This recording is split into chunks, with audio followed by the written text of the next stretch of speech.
சேலத்தின் விசித்திர பள்ளி. சேலம் நகரத்தின் ஓரத்தில் ஒரு பழைய பள்ளி இருந்தது. ஆனா அது சாதாரண பள்ளி இல்ல. அது நாய்களுக்கு மட்டும் இருக்கும் ரகசிய பள்ளி. ரகசியம் கண்டுபிடிக்கும் சிறுவன் அருண் என சிறுவன் ஒரு நாள் அந்த பள்ளி அருகே சென்றான். அப்போது அவன் கேட்டான், சிட், ஸ்டாண்ட், அட்டாக். ஆனா உள்ளே பார்த்தான், மனிதர்கள் இல்லை, நாய்கள் தான் படிச்சுட்டு இருந்தேன். புத்திசாலி நாய் ஆசிரியர் அந்த பள்ளியில ஒரு பெரிய ஜெர்மன் ஷெப்பர்ட் நாய் ஆசிரியரா இருந்தது. அது மாணவர்களுக்கு கற்றுக் கொடுத்தது மனிதர்களை பாதுகாப்பது, திருடர்களை கண்டுபிடிப்பது, அவசர சமயத்தில் உதவுவது. ஆபத்து வந்த ஒரு இரவு சேலம் நகரத்தில் திருடர்கள் ஒரு வீட்டை கொள்ளையடிக்க முயன்றாங்க. அந்த நாய்கள் பள்ளியில அலாரம் ஒலித்தது. அனைத்து மாணவர் நாய்களும் ரெடி.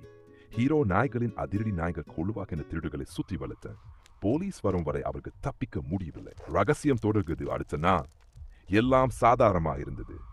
அருண் மீண்டும் அந்த பள்ளிக்கு சென்றான். ஆனா அந்த பள்ளி காணாமல் போயிருந்து. அவன் நினைச்சான், அது உண்மையா இல்லையா கனவா?